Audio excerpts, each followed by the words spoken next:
Hey everybody, I'm your captain speaking of saving you money. Ever notice how flying used to be, glamorous? Now it's like being trapped in a middle seat next to a screaming toddler. Who's charging you for snacks? Did your last flight cost more than your firstborn? Spoiler. It's not just the pretzels. By 2025, airlines are turning carry-ons into luxury items, like avocado toast, but with wheels. Want the cheat codes to dodge their junk fees? Let's go. Alright folks, let's talk about carry-ons. Remember when you could actually, carry things on a carry-on? Those were the days, my friend. These days, airlines are cracking down on carry-on luggage like it's going out of style. And by cracking down, I mean they're charging you an arm and a leg for the privilege of bringing anything bigger than a sandwich on board. Air Canada's 2025 rule, basic economy, means no overhead bin for you. Your personal item must fit under the seat. So basically, a credit card and hopes. I mean, come on, what am I supposed to do? Wear all my clothes for the trip? I'm not a magician. And don't even get me started on trying to fit my toiletries in those tiny little baggies they give you. It's like they expect us to brush our teeth with a thimble full of toothpaste. But fear not, my fellow travelers, because your Uncle Jimmy is here to help you navigate this carry-on chaos. First and foremost, let's talk strategy. You see that little filter button on Google Flights? Yeah, that one right there. Click it. Now, look for the option that says bags included. It's like a magical portal to a world where you don't have to pay extra to bring your stuff. Now, I know what you're thinking, but Jimmy, those flights are always more expensive. And you're right, sometimes they are. But here's the thing, not always. Sometimes that $57 cheap flight, add a carry-on, and suddenly Delta's $69 ticket is a steal. It's all about doing your research, my friends. Don't let the airlines pull a fast one on you. And speaking of pulling a fast one, let's talk about the airlines that try to sneak those baggage fees in at the last minute. You know the ones I'm talking about. You're checking in online, feeling all smug because you found a great deal, and then, bam! They hit you with a $30 baggage fee per leg of your journey. It's like they're trying to give you a heart attack. But don't worry, I've got your back. My pro tip for avoiding these last-minute fees is to pack light. I know, easier said than done. But trust me, it's worth it. Not only will you save money, but you'll also save yourself the hassle of lugging around a heavy suitcase. It's a win-win.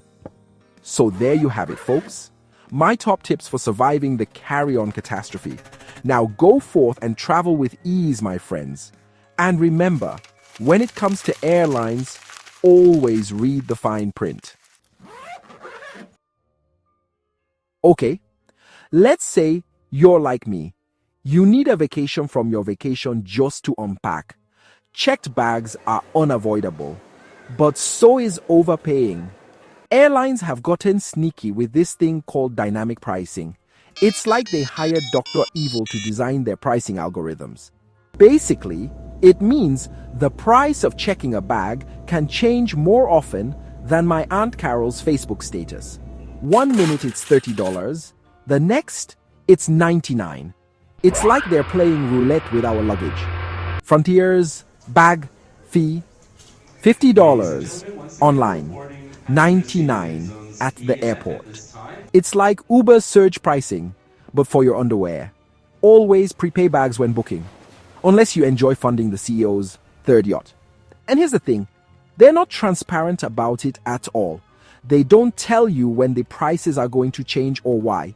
It's like they're trying to keep us in the dark, so we'll just fork over our hard-earned cash. But I'm onto their game, folks. And I'm here to tell you that there's a way to beat the system. It's called prepaying. That's right. Prepaying your bags when you book your flight is the single best way to avoid those outrageous dynamic pricing fees. Think of it like this. You're essentially locking in the price of your checked bag at the time of booking. So even if the price goes up later, you're still good to go. It's like insurance for your luggage. Now, I know what you're thinking, but Jimmy, what if I need to change my flight? Then I'm stuck with a checked bag fee I don't need. And you're right, that's a valid concern. But here's the thing. Most airlines will let you change your flight without incurring a change fee if you do it far enough in advance. So as long as you're not changing your flight at the last minute, you should be good to go. And another thing, don't be afraid to shop around. Different airlines have different baggage fees, so it pays to do your research and compare prices before you book. You might be surprised at how much money you can save by simply choosing an airline with more reasonable baggage fees. So there you have it, folks. My 2 cents on how to avoid getting ripped off by dynamic pricing. Prepay your bags, shop around, and don't be afraid to tell the airlines to shove it if they try to charge you an outrageous fee for your luggage. All right, you've made it this far. You're at the gate, boarding pass in hand, feeling like a travel champion. But wait, there's one final boss, the gate agent. These folks have seen it all, and they've got one job: enforce those bag rules like it's the freaking Olympics. PSA, Spirit and Frontier pay agents bonuses to bust your bag. It's like, but for slightly chunky carry-ons. Their CEO called us, "Sir, my 22-inch suitcase is not a flat-screen TV. Listen, I get it. They're just doing their jobs." But sometimes it feels like they're on a power trip, measuring every millimeter of your bag with a microscope. And let's be real, nobody wants to be person holding up the boarding line. So, how do you avoid becoming a victim of the gate agent game? It's all about being prepared. First of all, make sure you know the baggage rules for your airline. I know, I sound like a broken record. But seriously, folks, this is important stuff. Once you know the rules, follow them. Don't try to sneak a giant suitcase past the gate agent and hope they won't notice. They've seen it all before, and they will bust you. And here's a little pro tip. Invest in a good quality, dark colored backpack. Why dark colored? Because it's less likely to show wear and tear, which can make it look bigger than it actually is.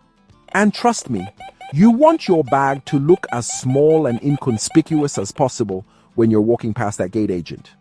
Another thing, be confident. When you walk up to the gate, make eye contact with the agent, smile, and say hello. You want to come across as friendly and approachable, not like you're trying to smuggle a small child onto the plane in your backpack. And finally, if you do get stopped by the gate agent, don't panic. Just be polite and respectful, and explain that you're familiar with the baggage rules and that you believe your bag meets the requirements. If they still insist that your bag is too big, don't argue with them.